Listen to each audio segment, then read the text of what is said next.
Hi, everybody. Welcome to Gotta Pop. My name is Buddy Gott, and today my guest is Kerry Purvis. Welcome to the show, Kerry.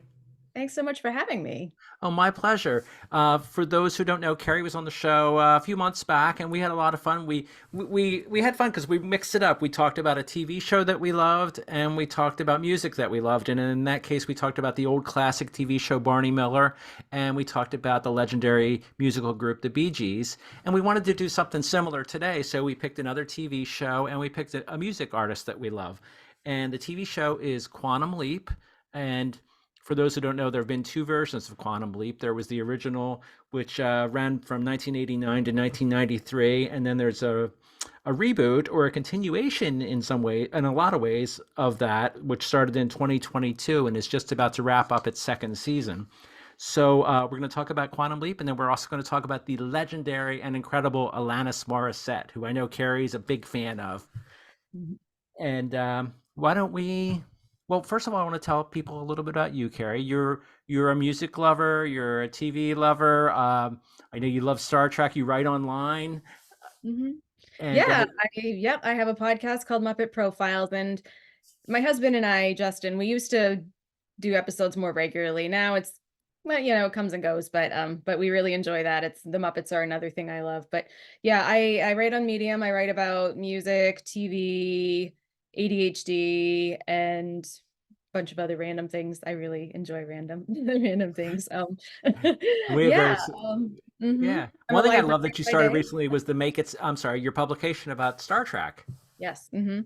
Yeah, that's been a lot of fun. I've really been enjoying that, just kind of bringing people together to talk about Star Trek, which is just such a great show. And I was actually thinking a little bit today about some of the parallels that I love between Quantum Leap and Star Trek, and with the parallel universes in Star Trek, and then with the mirror episodes and those sorts of things. And then with Quantum Leap, they're going back in time and putting right what once meant wrong, what went wrong. Yeah. So you really think about the decisions we make in life and how life can really change based on, what we do in our lives and the choices we make. And yeah, it was interesting to have that connection. And then, of course, there's Scott Bakula, who was in Enterprise and in the original Quantum Leap. Yeah, exactly. And yeah, the original and I hadn't really thought so much before about, like you said, the similarities between them, but you're right. You brought up a lot of great points there. There is that similar, the similar things that they tried to achieve on both series, and I think that is part of the reason for the continued popularity of all the different Star Treks, and then Quantum Leap. I mean, Quantum Leap, as I said earlier, originally ran from 89 to 93, so it was a relatively short run compared to some other series, but its fans were very, very devoted to the series, and for years had hoped that there was some sort of continuation of it. And well, that did happen in 2022. So let's just talk briefly about the original. I mean, we're going to focus mainly on the current series, but the original, as you had said, starred Scott Bakula. He played Dr. Sam Beckett, who traveled basically back in time. It was over the course of his own. It's slightly different than the original one. In the Mhm. original series, Sam could only travel within the span of his own life. So I think he was born maybe in the 1950s, so he could go back to maybe the year he was born up until like the year that he had actually going and started leaping, which at this point, like I said, was in the late 80s in 1989. Now, the new series, though, the main character in there, his name is Ben Song. I don't want to get too far ahead. Maybe I should talk a little bit more. I'll go back. Let me just go back to the original. Like I said, it was there. You had only a couple of regular characters on there. You had Dr. Sam Beckett, and then he was assisted by a hologram of someone back at the base, and that is Admiral Al Calavici, who was played by, oh gosh, I'm Gene drawing. Stockwell. Thank you very much, Dean Stockwell. And Yeah. oh, I loved the original. And did you? I know that was probably in some ways a little before your time, but or you were really little when it was. Well, I was born in 79, late Oh, okay. 79. So, that was I was watching The Next Generation around then too. Oh, I okay. didn't Yeah, that I makes didn't sense. finish the whole Quantum Leap while it was airing, but I watched it. My mother and sister and I really liked it. And yeah, I remember there was an interesting episode where Sam it was a weird leap thing where Sam and Al switched places. So Oh Sam like gosh, yeah. so Sam was the hologram, and then Al was the leaper, and then Al was older than him, and he had to leap back into Al. And I don't remember what happened, but it was a really, really kind of interesting, yeah, It interesting was. episode. I vaguely remember that. I haven't seen it since it originally aired, but I remember really liking that one. And one thing I didn't mention is that when Sam leaps back into the past, and when Ben in the new series leaps back, they're doing it for a reason. They're to change something that kind of went wrong in the original timeline. It's something that needs to be fixed now. And I remember, like in particular, like Sam had gone back one other time and tried to fix something in Al's past, that would have made Al's life better. And sometimes a lot of times, these characters would end up saving lives. I remember one time Sam leaped back into the era of when JFK was assassinated, Yeah. and he played a major role in that. That was very, very clever, the way the writers dealt with it. And well, I can't say I encourage people to check that out, I have because to see it. yeah, what's nice is the show is very easily accessible. I know that, of course, there's been DVD collections available for years for the original series, but also the entire series is on Peacock TV and probably some other places. And that's such a wonderful series. I was excited. I was a little, when I heard about the new series coming out in 2022, part of me was nervous about it because I love the original so much. And also, like some people, I was a little disappointed that Scott Bakula wasn't going to be involved in it, that it wasn't going to be dealing with maybe a continued adventures of Sam Beckett, who never, spoiler here, but not too much of a spoiler because it's out there. Sam never came home. He never left home in the original series. It ended with him going on this one final adventure, and then there was, and the narrator said Sam never returned home. I hate So that. it was like, boy, the ultimate cliffhanger and kind of sad. But what's interesting is with this new series, it picks up 30 years later, and the Quantum Leap project had been pretty much done with for several years, and then it was restarted. And the lead physicist on this is Ben Song, who's played wonderfully, I think, by Raymond Lee, and he gets the same thing that happened to Sam. He gets kind of stuck in the past, leaping into bodies of different people, and like Sam in the original, when this all starts, he does not have all his memories. He has for the most part, amnesia. There's very, very little that he remembers. Some of it comes back to him throughout the episodes. But how do you like Ben as a lead character on the show? I love Ben. He's a very interesting character. He can be a little infuriating sometimes just because he won't listen to people. They'll say you need to do this and you'll leap, and he's like, no, I'm gonna do this, that, he follows his gut, which is really interesting. And he's always right, of course, because that's kind of how the show goes. That's how it But goes. I like him though. He's really cool. He's very, very smart, very complex with his backstory with his mother and family, and his relationship with his hologram friend, or well, girlfriend, ex-girlfriend now. I'm jumping ahead. But yeah, I like Ben a lot. Yeah, I do too. And like you said, he can be a bit hard-headed, which makes for some interesting storylines sometimes, because the people in the modern day, like you said, his girlfriend slash fiance slash ex-girlfriend ex-fiance, she's one of the ones that helps him. And where the new show is very different from the original, for those who don't know, is you have much more of a supporting cast on the new series. Like, as I said earlier, the original basically had Al, and you every once in a while would see some people back at the command center who were recurring characters, but very, very few and far between their appearances. In this one, though, you have got you had mentioned the character we talked about, whose name is Addison. She's played by Caitlin Bassett, and also you have, and I know we both love this character. The character is Ian Wright, played by Mason Alexander Park, and oh, Mason Alexander Park is fantastic in this series. Yeah, they're amazing. And have you heard them sing before? Oh, I have not. I have not heard them sing before. I actually included a cover of theirs in one of my Medium articles, but they're a very, very good singer. Oh, okay. They've covered David Bowie and Meg Myers, I think her name is. Oh, They okay. were in Sandman, and they played Desire, and then they covered Meg Myers' song Desire. Oh, yes, that's right. I don't. I think I was aware of that, but had not seen it. I only got a couple episodes into Sandman. Sandman. I loved what I saw, but never finished for one reason or another. And I'm glad you mentioned that they are in that. And I guess they've also got some theatrical experience singing, and but yeah, they're fantastic as Ian, who is sort of like the genius of the Quantum Leap project, who can track down where Ben is and maybe figure out what Ben needs to do back in that time period in order to leap. Because unless Ben and like Sam in the original accomplishes what they need to do to change things, they're kind of stuck there. They could be stuck there forever. But Mhm. thankfully that doesn't happen. And but yeah, Ian's fantastic, and also assisting back at headquarters is Jen, who is the head of security, played Mhm. by, I think it's Nanrissa or Nanrissa Lee. And Mhm. then the character that I absolutely love, and that is Herbert Magic Williams, played by the great Ernie Hudson, who I think a lot of people are very familiar with. He's been around for decades. He was in the original two Ghostbusters movies and even the most recent Ghostbusters movies. And I know you're a fan of Magic too. Very much so. Yeah. I love Magic, and he's one of the few regulars who has a tie to the original series. Yeah. And I had actually forgotten about that when I first started watching the show. Like, I knew when he talked about how so what happened was he realized Sam had leapt into him when he was in Vietnam. And then he found out later because he found some classified files or something, and then he decided to start the project up again to try to find Sam.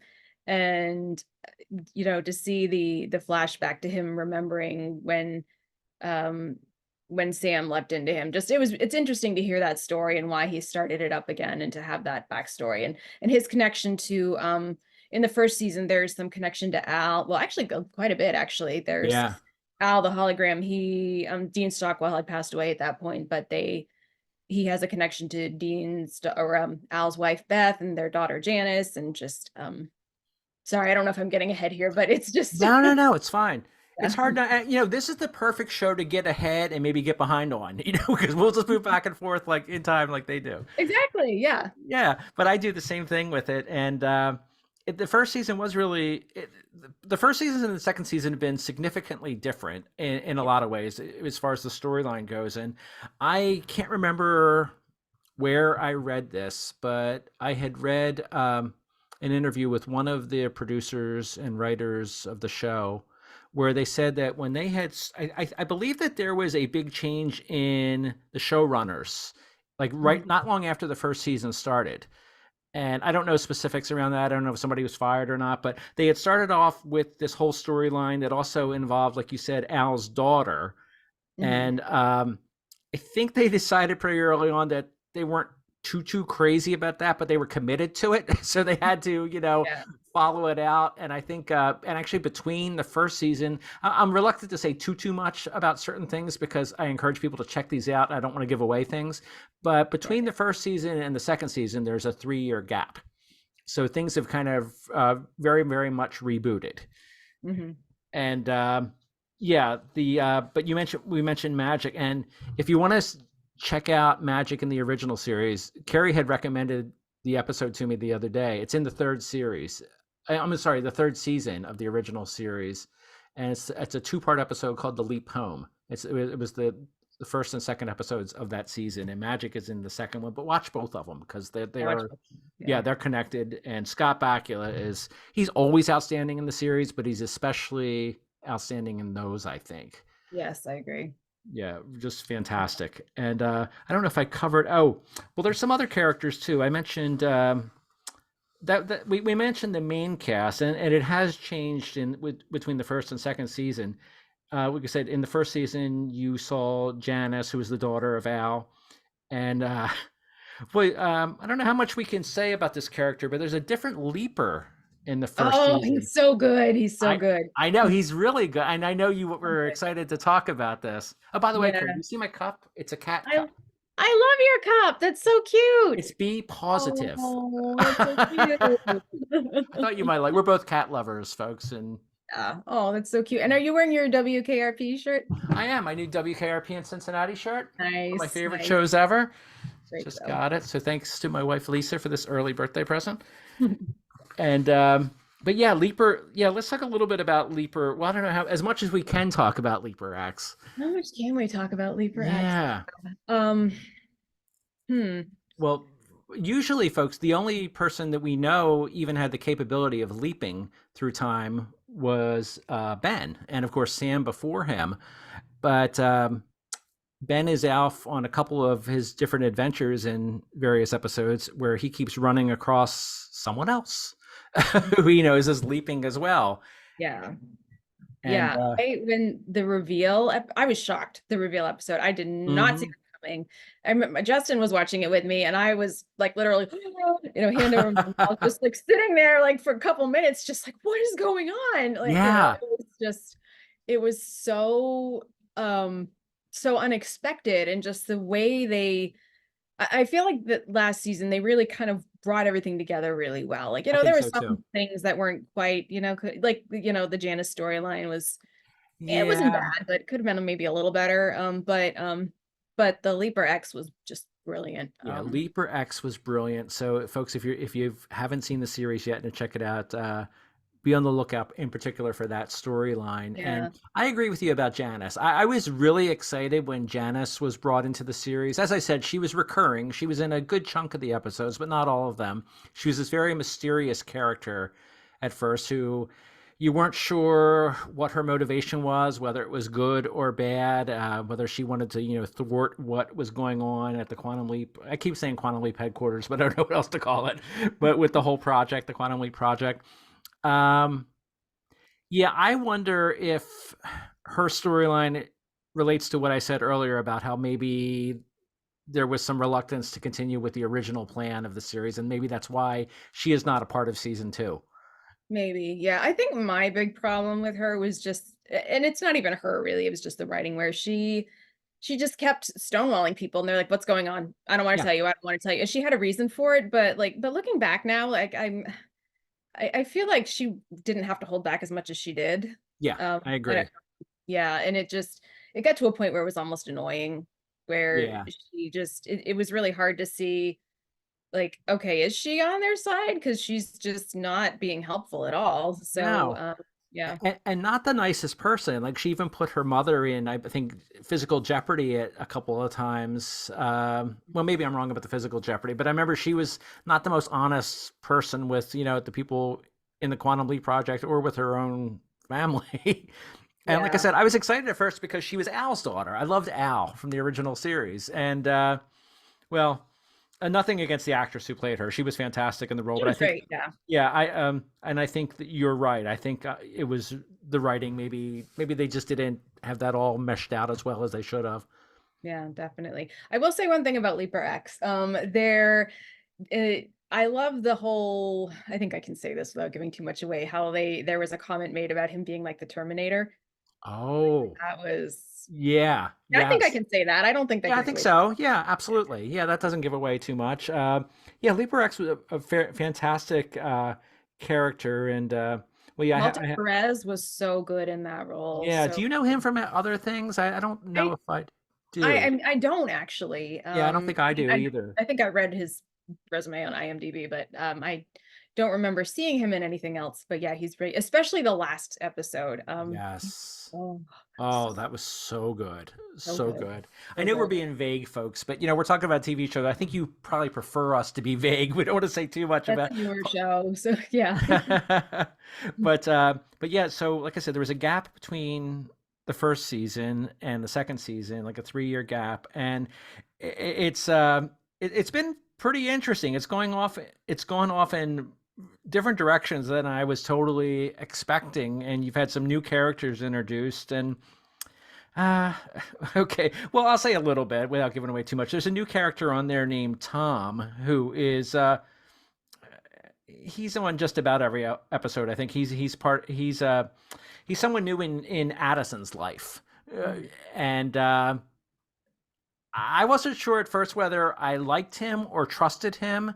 And now same. we're just, I think, 2 or 3 episodes away from the second season ending. I'm still not entirely sure how I feel about that. I don't hate him. I want to trust him, but I'm not sure I do. Yeah, yeah. I'm starting to trust him more, but I could be surprised. Like, there's a part of me that thinks maybe he's a secret bad guy, but then I think that would be too easy.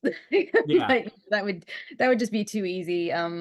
and it is a very different, taking a very different direction. But last season, they really like just pulled some surprises on us. And um, I feel like that's kind of something you could see coming, maybe. Yeah. So, Yeah, I think but you're but right. it is, they are going in a different direction, maybe. I don't know. But yeah, I'm starting to trust him more, but not completely, because who knows where this is going. Yeah.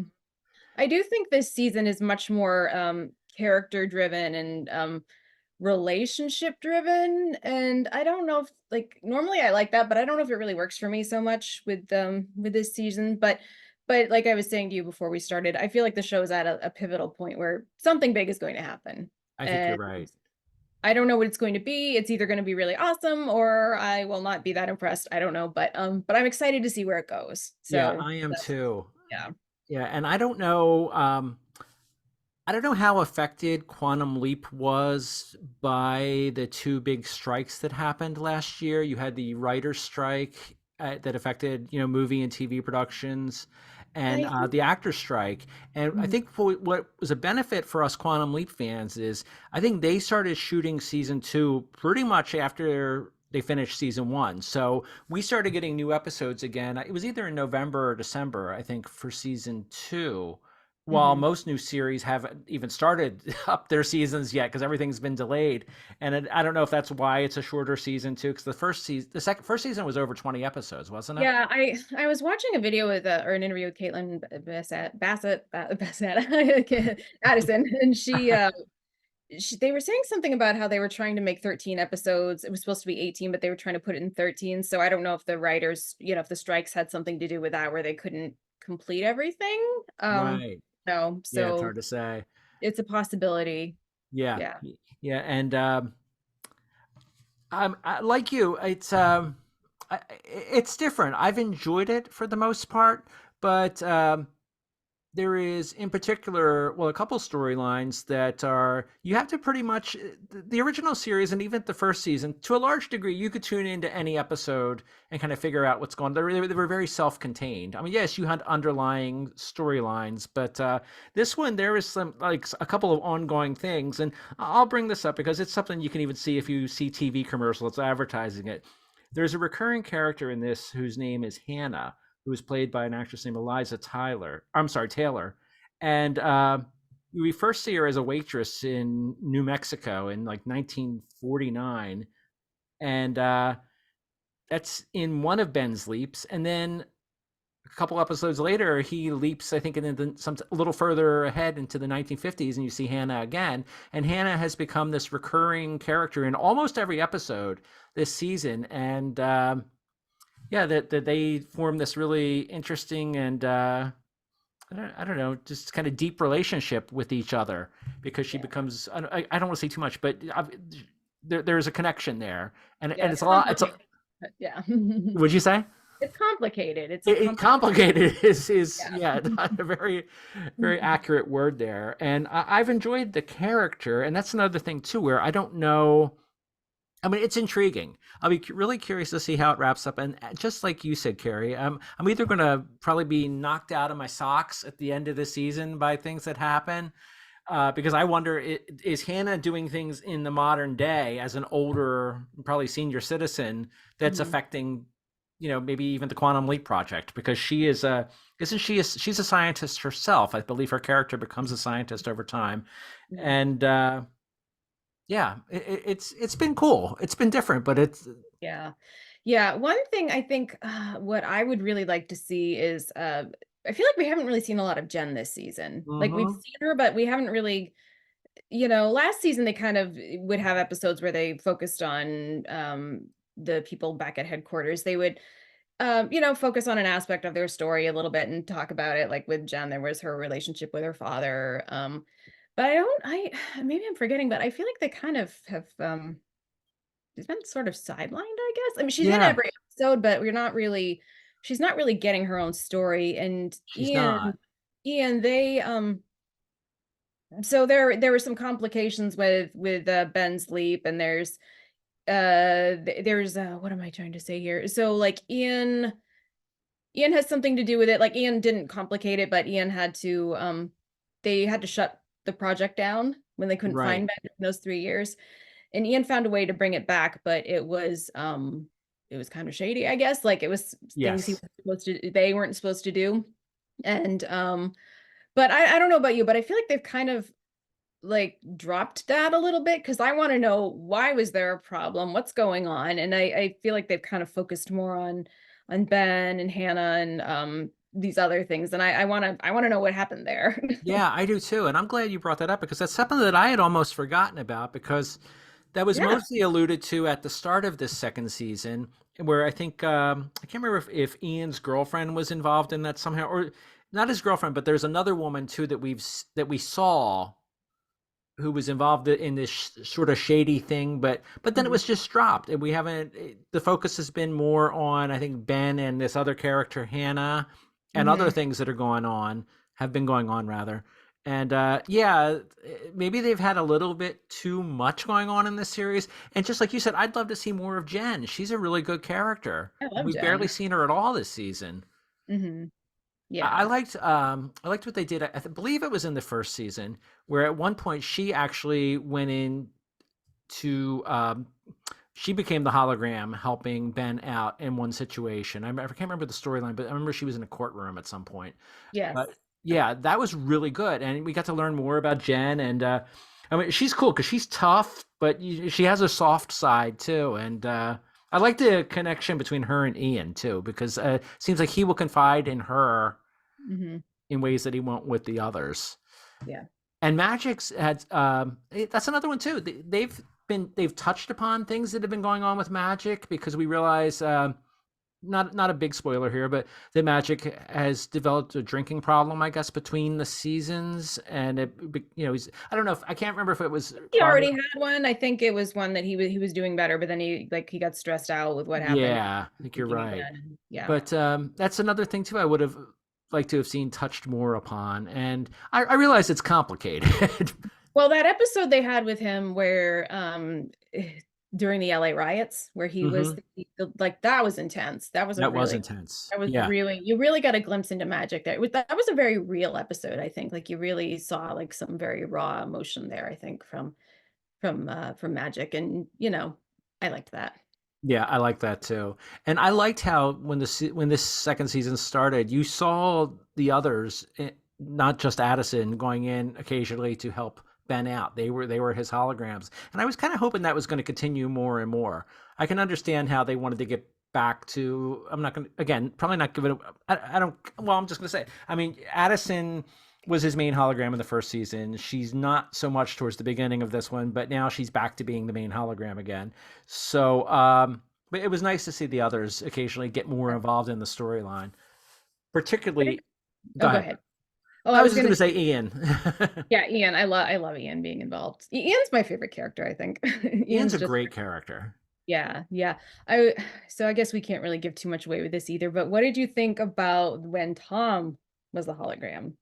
Oh, that that's probably what made me like Tom a little bit more.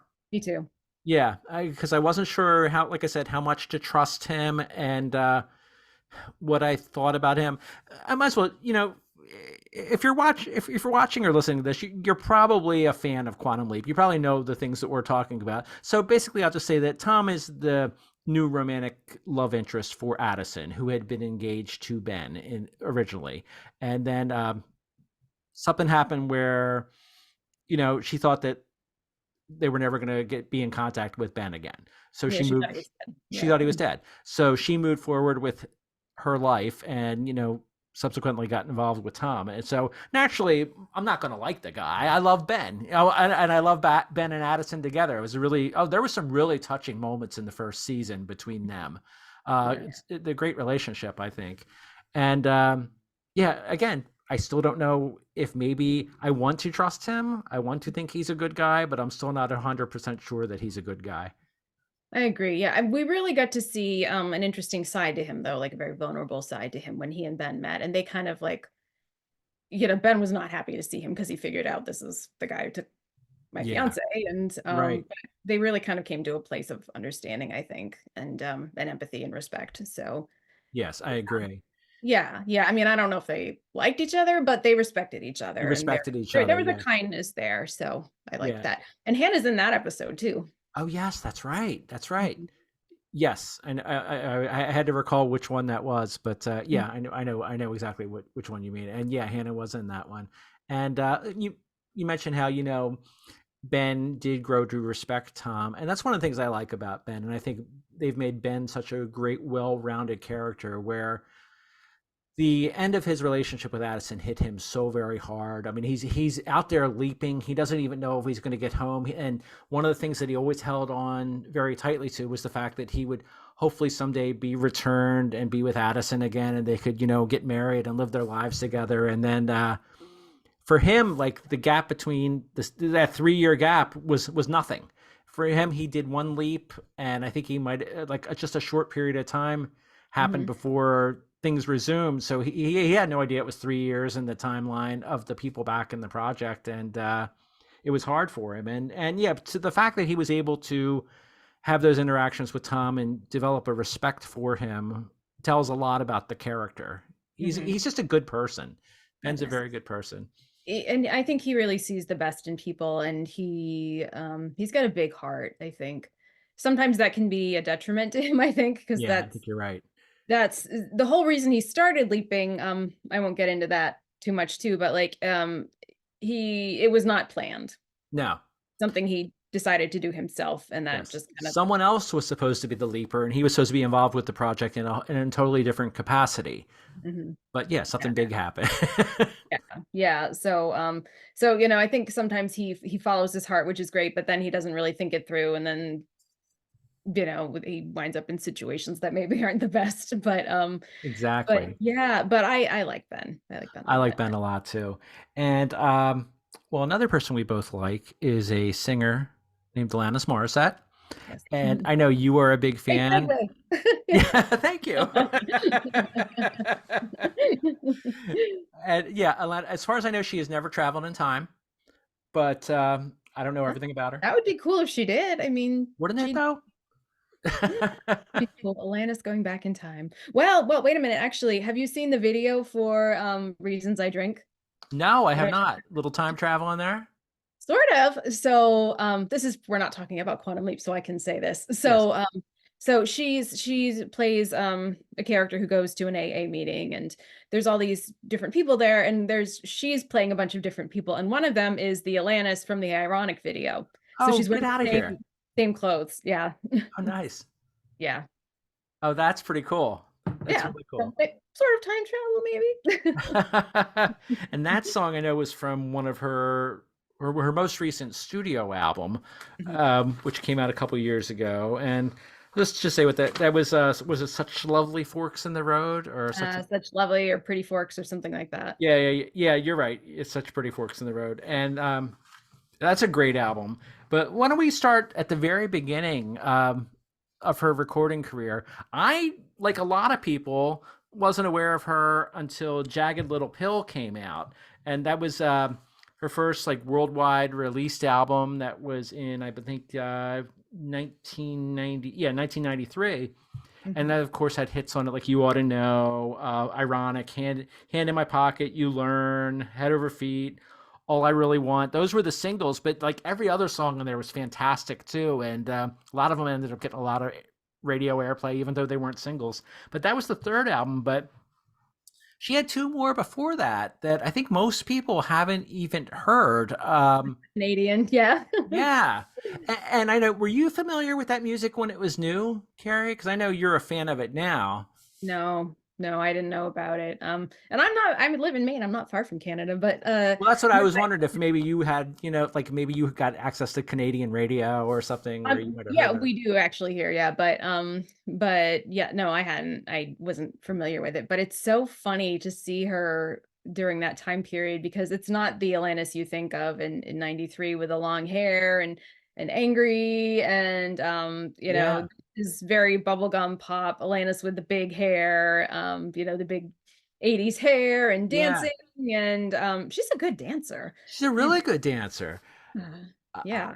I was aware of the albums. I remember when Jagged Little Pill came out. I remember reading that she had had two previous albums and that they were more pop. And I remember some people were comparing her, saying things like she was like the Debbie Gibson of Canada Yeah. because she was just in her late teen. I think it was 18 or 19 when the first album came out, somewhere around there. She was a little younger than that, Oh, actually. was she? Oh, She was okay. born in 74. I know that because one of her Oh, albums, I think Supposed Informer, Infatuation Junkie, she sings about I was born in 1974, and that's always stuck in my head. So if that oh, first okay. album came out in 91, so she Oh, she was 17 young. maybe? I think. Yeah. Yeah. Wow. Okay. Yeah. And yeah, I had never heard anything from that album. And just a few weeks ago, you had sent me a music video from it. I think, and what was neat about it, I think it was for the song "Walk Away," which was one of the singles released. And it has a famous, well, not at the time he was famous, but later became a famous actor, Matt LeBlanc, who played Joey on Friends. And it's kind of cool seeing him there because he just looks like a young Joey. You know, Mhm. he's young. I think it was one of his first acting roles, and like you said, this music was much more pop than we grew to see from her later on. And it's really good pop music though. I listened to that first album multiple times since you told me about it, and it's got a lot of good songs on it. It does. Yeah, that song, and then Too Hot. I love that one. Yes, Too Hot's a lot of fun. That reminds me a little of Paula Abdul. It's I can yeah, see it's a that. fun one. Yeah, I can Yeah. totally see that. Feel Your Love is another good song on Oh yeah. there. Mhm. Plastic, those were the singles, and it was a big hit in Canada. I saw that like these were all hit songs. I think a couple of them had music videos. I'm still in the process of writing it, but by the time that this episode airs on Spotify and YouTube and other places, this will have already been published. I'm doing a whole article on this first album. I write Mhm. for something called First Album Reviews, so I've got a whole thing on this different songs on this album, and I was really impressed by it. I wish I had heard it years ago because it's a good pop album. It's very good.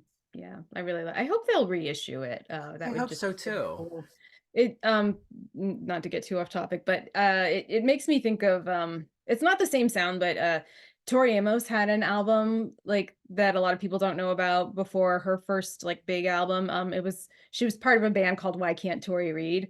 And Oh, she kind of had this similar like big hair, different sound, and so I kind of like see some parallels just because like these early albums that you don't know about where people like these amazing female singers are doing amazing 80s music, that and their careers could have taken a very different turn, and I would have been okay with that with either of them. yeah. And what was her band called? Why Can't Tori Read? Is that what it Why was? can't Tori Read? Oh, that's Yeah. fantastic. I love Yeah, that. it's because she wouldn't read or play from sheet music. She wouldn't read from it. She was a yeah, piano prodigy, and she just wanted to play songs by memory or as they came to her, and she got thrown out of Peabody for that. Oh, oh So wow. that's why she named the Oh band that. wow. How about that? Yeah. And and yeah, well, on the Alanis album, there's just so many good songs, and like you said, there you can see how there's influences like your Debbie Gibson or another famous artist of the time. And there's one I can't remember the ballad on there that I really like a lot. There's one that has a very much like a Janet Jackson sound to Yes, it. very Janet, very Yeah, Janet. Mhm. very Janet. And so yeah, I've listened to that multiple times. And then the next album was Now Is the Time, and that had a similar kind of feel to it. It was more pop. Yeah. And Mhm. have you heard that one? Yes, I listened to a few songs today, and I don't think it's as good as the first one, I but don't I think liked so it. either. It had Yeah. some good songs. Yeah, it had some good songs. I know a couple of the songs were a couple of the singles that have been released were "An Emotion Away," "No Apologies." I like those quite a bit, and Mhm. yeah, not as good. I've only heard each of the first two albums just a handful of times, but I like the first one a little bit more. And like you said, unfortunately, neither one is available. She had recorded those for MCA Records Canada, which has actually it went under years ago, and I think it was absorbed by Universal Music. But neither one of those ever reissued the albums, and they're not available in any streaming services. Thankfully, you can find the music on YouTube and some other places. That's how I discovered the music on YouTube, Yeah. and enjoyed it quite a bit. And well, the next album, like I said, was the third album was Jagged Little Pill. Were you crazy about that one when it came out? Oh yeah, oh yeah. Everybody was, I Yeah, think. I mean, I was a freshman in high school when it got really big, and I was like your typical angry 90s teen, very angsty. So it spoke to me. Well, I was in my late 20s at that point, and I was part of, well, technically Generation X, who was like really into like Pearl Jam and Nirvana and just all that kind of miserable leaning kind of lyrics back then. And Alanis, she's not the happiest in all of her songs. She definitely shows her anger and how, especially like bad romantic relationships have affected her. And I think a lot of people could relate to that back then and even now. But I remember when it came out, like the people I hung out with, even some who were a few years older than me in their 30s, that loved even like acts like Pink Floyd, where they were singing about, not the happiest situations in the world, it just gravitated toward Alanis and loved Jagged Little Pill, because you would hear her, she was just, there was this rawness and honesty in her words. Yeah, and you didn't really see a lot of women singing about those things back No, then. you didn't. Yeah, yeah, and Joni Mitchell, maybe not exactly. Joni Mitchell was probably the closest I can think of, and they're not even really in the same, Yeah. it's Yeah, but still, Alanis is yeah, maybe way she beyond was with the really anger, singing from but her heart, but yeah, yeah, but I loved that about her. She was just perfect for, all of us in high school at that time. yeah. I consider myself a Zennial. I'm born kind of in like on the end of Gen X, so I've got Gen X and millennial mix, but she was very, very much part of my high school experience. Oh, I bet she was. And that boy, that album was just so popular. And I haven't checked sales numbers, but I would assume that that is still like her biggest selling album. Yeah. It's even been remade. She did it later on an acoustic version of Mhm. the album, which I just heard like 2 days ago, and I think it's fantastic. Have you heard that, the Jagged Little Pill acoustic? Have I? I think so. I've seen her live and do some of Oh, the songs yeah. acoustic. I wanted to ask you about. Well, let's just talk about that then. How long ago did you see her? It's been a while. It was 2013 or 14. Gosh, it really has been a while. Yeah. 'Cause I think she just released Havoc and Bright Lights. Oh, okay. She That's a good sang album. the song Guardian. Oh, yeah, I And like that. but it was really cool to hear her sing some of the older songs. And when she sang You Ought to Know, that was acoustic, but she Oh, still just brought the place down. wow. This is so powerful. And she sang Ironic and Head Over Feet. And then when she sang Ironic, it was really funny because she was singing the part, it's meeting the man of my dreams. And the original lyrics were, and meeting his beautiful wife. But this time she said, and meeting his beautiful husband. Oh, how about that? Oh, that's And we awesome. all cheered. It was so awesome. Oh, that's really cool. That's Yeah. really cool. Yeah, I'd like to see her sometime. Actually, I saw that she's touring soon. I think she's going out in the spring and Mhm. summer. She's going to be touring with Morgan Wade as an opening act and Joan Jett. Oh, So well, I that'll be good. know. Yeah. So I don't go to a lot of concerts, but I might want to check that out. I know she's playing in the Philadelphia area. I might have to go see her. I bet she's just great. And you had told me too, you saw a musical based on her songs, and I Yes. only know a little bit about that. What's that one called, Carrie? It's called Jagged Little Pill. It's the musical, and it's a musical about it's this family, and it deals with a lot of topics. Like it's almost in some ways too many topics smushed together, I think. But it's just about this family and their different struggles. Like the mother has struggles with substance abuse, and like she and her husband are having some relationship issues. It deals with sexual assault, Oh, and wow. not between them, but that's another topic. And then they have an adopted daughter. It's a white family with an adopted daughter who's black, and so it covers racism, Wow. assault, sexism, addiction, just all these very important issues, all kind of smushed together. And I think it's well done, but it was a lot. But throughout it they had the different songs. Wow. So um, yeah, Did yeah. I'm sorry, I apologize. I didn't mean to No, cut you're you. fine. You're fine. Does it focus strictly on the songs from Jagged Little Pill, or did it work in songs from some of her other Um, albums? Do you there were remember? a few there was one song they worked in called No. It was, I think it was like a B-side or whatever you call it now, on an EP. I I think don't they know had what it to call in them Japan. now. Yeah, and, that was really, if you ever do see the musical, it's really a very powerful song. So, Wow. Yeah, I Yeah. read that it was a big award-winning musical. I don't know if it won some Tonys. I know it was very acclaimed. Yeah, it was very good. I know I'm saying like, oh, it's too many issues, but it really was very good. Very well played. And then the character who sang You Ought to Know, like that was she just brought the house down. Like Wow. that song when it's done well is just so powerful. Oh, it's such a wonderful song. I mean, as you know, I've been happy to discover recently. I when we talked about this a few weeks ago that we were going to be talking about Alanis Morissette on this episode, and I was surprised by how much of her music I was unfamiliar with. I, like everyone else in the world, had Jagged Little Pill and loved Jagged Little Pill and played the hell out of it, and I still listen to it regularly. And I bought the next album, supposed former infatuation junkie, but I don't think I ever really played it that much. I think I kept going to like the hit songs from it and playing them over and over again.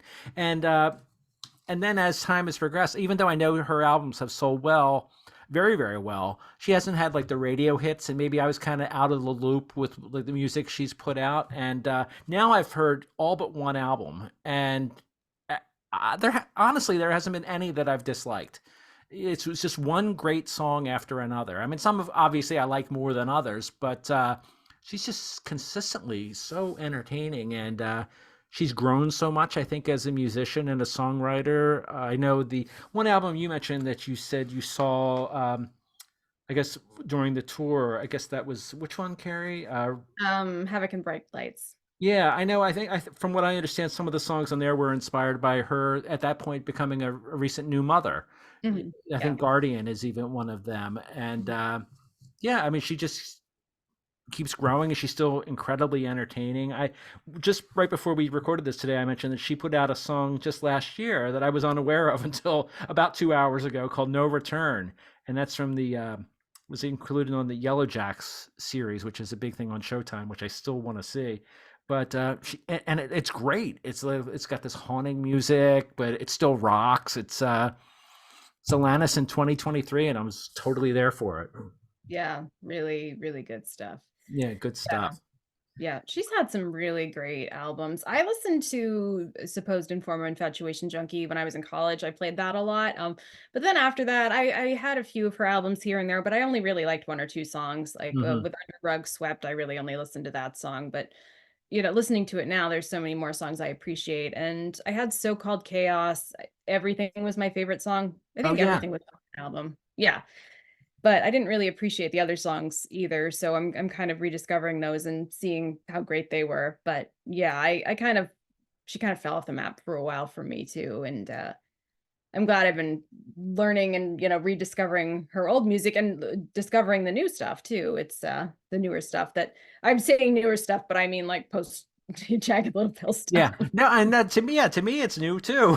Mhm. And that's one thing I say a version of this on almost every episode I do about music. But that's one thing I love about the time that we live in. We have such easy access to all these things because some of these albums are if we didn't have streaming things to listen to or YouTube, some of these might even be hard to find now to buy.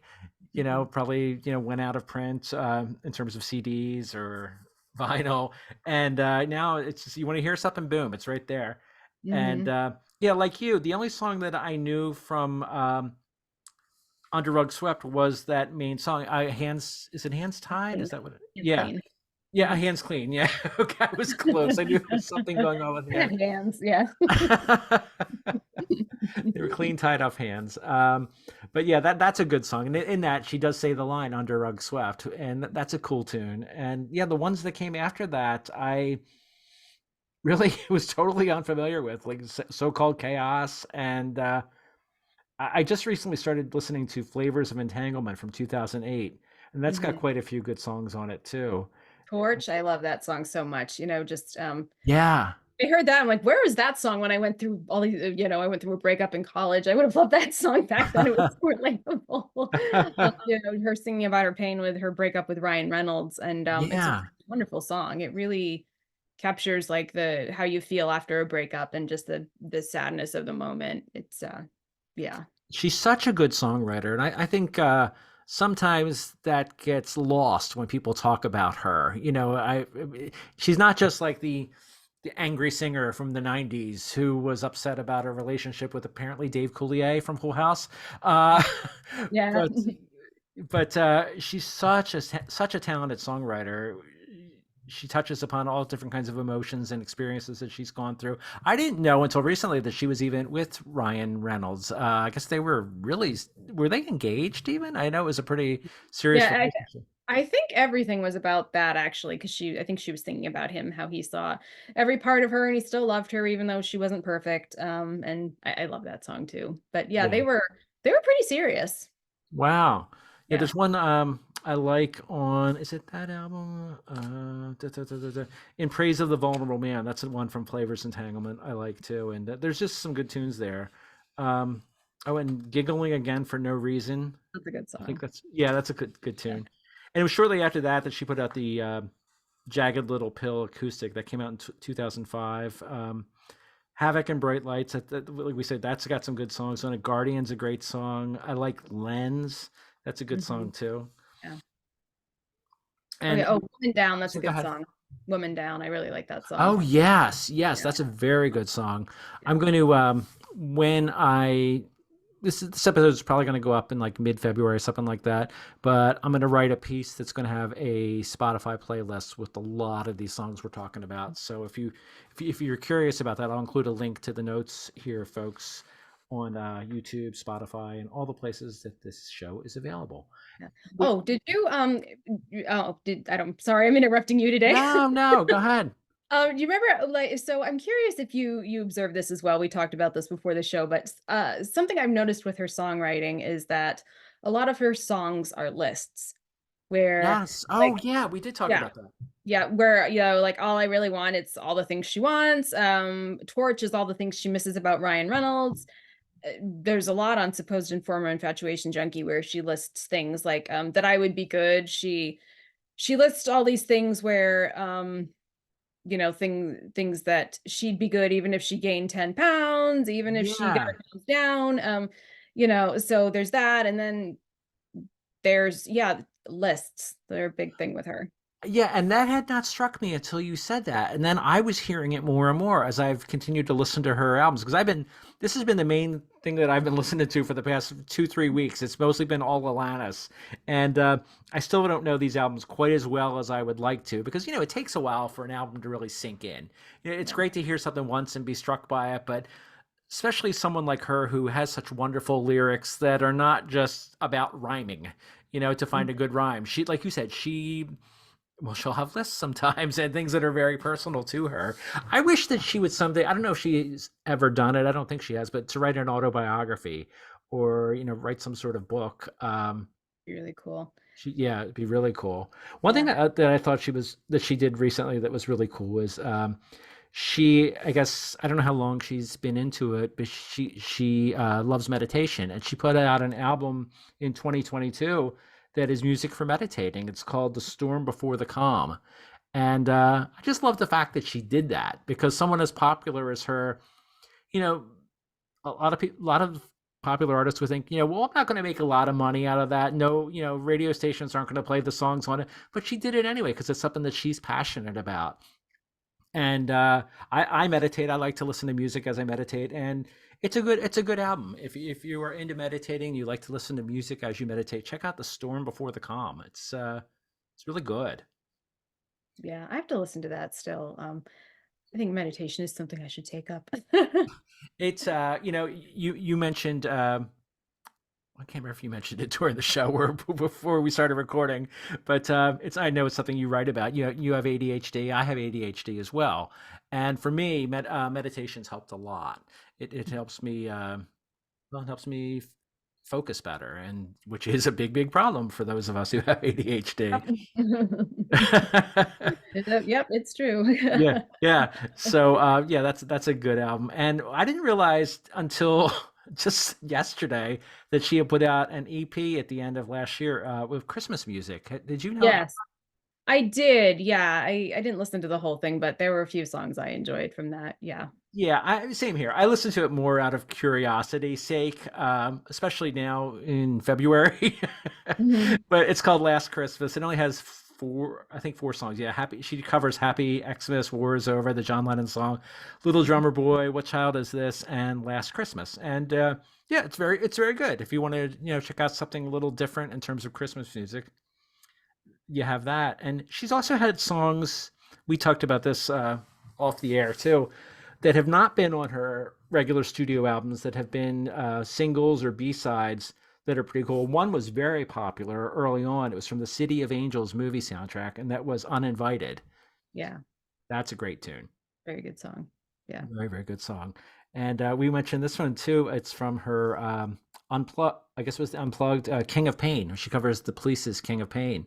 And I hadn't heard that till today. And I love the Police, and that's one of my favorite songs by them. And I thought she did a great job on that.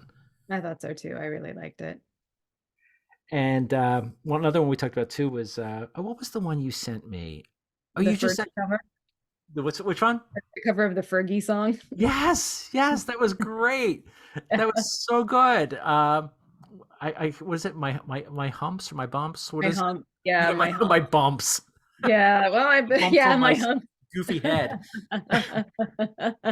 Yeah, to hear it's really, really, the video is The hilarious. video is hilarious. I'm so glad you Very, sent very me funny. that. I would have enjoyed hearing just the song, but the video is really hilarious. She's a character.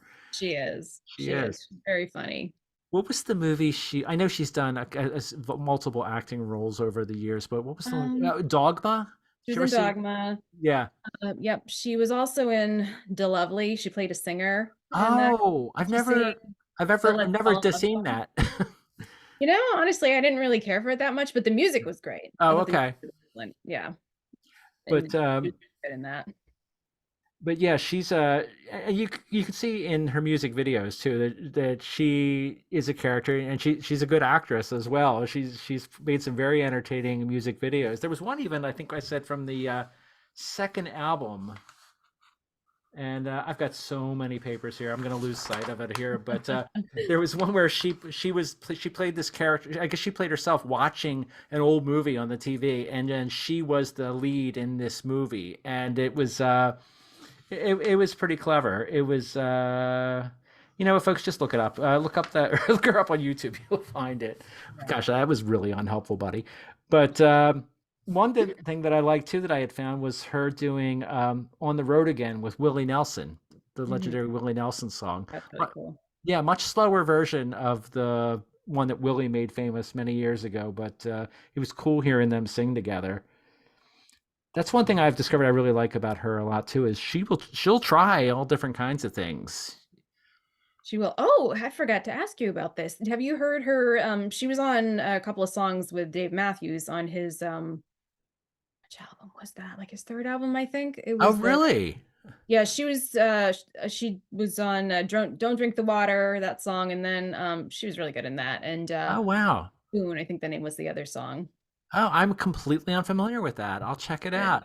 Very good. Dave's another one that I kind of like, lost my way with him. Not that I ever found myself disliking him, but like a lot of people, with Alanis too. I was so very into the album that made him popular. I think that for him it was "Under the Table" and "Dreaming," and the one that came after that. But then I just kind of moved on to other things. But yeah, he's so talented. I'm really curious to check that out now. So thank Yeah, you. especially Don't Drink the Water. It's just very, very good. Nice, nice. I'll definitely check that out. And one that we talked about not long ago was I think I heard this when it came out. It was released in 2005. Was her version of "Crazy" by Seal. Hmm. And I just learned from research that she initially had done it for a Gap advertisement in Hmm. 2002, and then it ended up being on her greatest hits compilation called "The Collection" in 2005, and really good cover of that. Really good. I actually kind of prefer her version over Seal's version. I do too. No offense, Seal, if you're watching, which is real likely. Um, you never know. You never know. He could be a Never know. closet fan of the show. And yeah, I'm curious to see what she does next. And in the meantime, there's just so much music of hers to explore. Like I think she's released, forget at least I think 10 studio albums, and then she's got different things where, like you said, she's been a guest on other artists' recordings, and then Oh, one thing she had put out too that I want to explore a little bit more. I've only played it half of it. Was she released an album called Feast on Scraps in Mhm. 2002, which was I think songs that she had recorded for the previous album. Well, in the same recording session for her previous studio album, but they didn't make it there. And some were B sides for songs, that had been on that album. So, gosh, there's just so many good music to explore by Alanis, other than just the hits that we all know, Yeah, and her album titles are so interesting. aren't they? Yeah, very, very interesting. Yeah, I mean, well, Jagged Little Pill, right there. That's one that just grabs a hold of you. Hmm. And then what was the supposed former infatuation junkie? Is that Yeah, that's a mouthful, supposed it informant. is, yeah. Yeah, yeah, yeah, and Under Rug Swept, what a Yeah, great I love title that that is. too. And um is it Flavors of Entanglement, or am I getting titles No, you're mixed up? right. Yeah, Flavors of Okay, yeah. Entanglement. And yeah, I mean they're intriguing. Like they'd be like great book titles. I mean, So-Called Chaos. That kind of it's like why is it So-Called Chaos? Yeah. I love that so much. Yeah. So chaos. Yeah. And Havoc and Bright Lights. We mentioned that one. What a contradiction there. You've got Havoc and then Bright Lights you usually take as this great positive thing. And yeah, great album titles, great song titles, and like we said, her lyrics. I think I know she gets acclaim for being a songwriter, but I think she probably deserves even more Oh, I for it. think so She's too. very, very Absolutely. talented. Very talented. And is there anything else that we should talk about regarding Alanis? Oh, I forgot to mention this to you. There's a really funny video that it was I don't know if it was a Tiny Desk concert or what, but it was early in the pandemic, I think, where she was singing the song Ablaze from her most recent album, the Oh, Such Pretty Forks, hmm. and her daughter comes in, like, "Hi, mommy," just, completely No. trying to sing, and her daughter comes in, "Hi." And it's a song about her kids, so it's just kind of funny, like, Oh, that's her daughter awesome. hops up on her lap, and she's, just talking to her, like, no idea that her mother's famous, and, Oh, that's awesome. it's I really love that. One thing that I was amazed by, I guess I can't remember when I first learned this, but it was probably within the first 10 years after she became famous from Jagged Little Pill, was how athletic Alanis is. I think she's competed in multiple like triathlons and some pretty hardcore events. And I don't know why it surprised me at the time, but I was like, wow, she's just, I don't know, constantly amazes me with just how cool she is. she's very cool. Yeah, very, very cool. There's So Pure, the song from Supposed and Former Infatuation Junkies. She's got a video for that where she's dancing. I don't know if it was ballroom dancing. It seemed like more formal dancing, but it was cool to see that. Yeah, she can sing and dance and meditate and Yeah. do all sorts of cool things. She's amazing. She's a twin. Did you know that? Oh, I did not know that. She's a twin. Yep. Identical twin, do you know? No, it's a brother, but yeah, Oh, okay. yeah. Well, still, that's pretty cool. Hmm. Yeah. Very cool. And well, I love talking Alanis with you and Quantum Leap as well. I know, like, by the time this airs, I think there's probably only going to be one or two episodes left for this second season of Quantum Leap. And if you watch it, maybe leave a comment, folks. Let me know how you've been liking the series and if you're happy with how the season wraps up. I'm very intrigued. I have not heard yet whether or not the show has been picked up for a third season. I hope it is. I hope it is. It sounds like they've got plans, like from what Caitlin Bassett was saying, they like with the ending of last season, you didn't really know where it was going, but she said with the end of this season, you're going to know where it's going. Which is sort of Nice. cool. But it sounds like they wrapped it up in a way that if the show gets canceled, it'll be okay. And I feel like they actually kind of did that with the first season too, Yeah, I because think you're right. Yeah. I feel like the way they ended it, like they were, I don't know if this I won't say how it ends, but Yeah. it ended in a way where like you didn't know what was going to happen. But the way they did it, I would have been okay with not knowing if it had ended, like, because you Yes. really, there's some shows you watch where they get canceled and you never find out where it's going, and it's like you just like no, but I would have been okay with this one just the way they did it. Yeah, me too. Let me ask you one other thing about Quantum Leap. Now, one thing that fans of the original series often wonder about is if they will eventually bring Sam Beckett back into this. If they will maybe try to resolve that storyline, there have not been any real big hints that the characters are even trying to do that. They have alluded to the fact that Sam never came home. Sam is still out there leaping even 30 years later, or at least they assume he is. He could of course passed on. But and Yeah. Scott Bakula, at least last year, said he wasn't interested in doing the new series. But personally, I would love if they could do that in a way that made sense without taking too much away from their current cast. I mean, do you think that's something they should just avoid, or No, I think well, I mean, Kim Cattrall came back for the And Just Like That series. Get her in for a cameo. If they can get her in for that, then, no, I think I would love to see them find Sam. But, and they wouldn't even have to have him be that involved. It could be no? like a final couple of episodes where Ben or whoever's, maybe someone else will be leaping then. I don't know. Yeah, Whoever is the leaper, they just happen to come across him and bring him home. I think it would be a great series finale. yeah. I I would think love. I would love that too, especially if they leap and they're in the same place, and I don't know, things line up so that they both come home at the same time. That would yeah, I be. mean, Scott could just do it as a cameo, even, Yeah, exactly. it wouldn't have to be something where he's super involved. I think, depending on how the show does this season, and if we get another season, I think we could see him. I'm Yeah, hopeful. I do too. I do I too. hope we do. I And hope I we would do. like to, I hope that the show's going to come back. It seems to me that the way I've seen it advertised on NBC and on Peacock, it seems like they're promoting the show pretty heavily and have some faith in it. So hopefully the people Yeah. are watching. From what I see online, it seems like they've got a pretty big fan base. Yeah, they just Excuse me. I watch it streaming, so I don't watch it, Mhm. watch it during when it airs. But I know I saw that they just changed the time slot, and whenever I see that happening with shows, I'm like, that's probably not good. I know, it's scary. So I don't know what's gonna happen there. And I don't know how they, with ratings, how they measure streaming. I don't know, because it's probably different than what it Yeah, used to be when it was, when you'd watch it on yeah. the air. So As a lifelong TV junkie, I used to know that stuff inside out. I used to know like every what day to look in the newspaper to see the Nielsen ratings and how quickly they came out. But now it's just so hard to tell because how do you gauge all the streaming stuff? I mean, obviously, if I watch it on Peacock, it's registered somewhere that I watched it on Peacock. But how I mean, how much time do you allow people to do that where you count that it's been watched? right, I how many mean, streams do you need? And yeah, because a lot of people love binging things. They'll wait till there are, several episodes and then catch up. I'm that way right now with the HBO series True Detective. Like I'm a couple behind that because I want to, have a night where I just go crazy with it. So yeah, I guess and hope that they take all those things into account and Quantum Leap has a nice long life. I hope so. Yeah, it's so good. So good. It's I it's think we really just so good. there's Would you say? I hear Justin. Oh, hi Justin. Well, I will let you go. Hang out with Justin. I thank you so much for being on the show, Carrie. Thanks for having me on the show. Oh, it's always fun, and we'll definitely have to do it again sometime. Absolutely.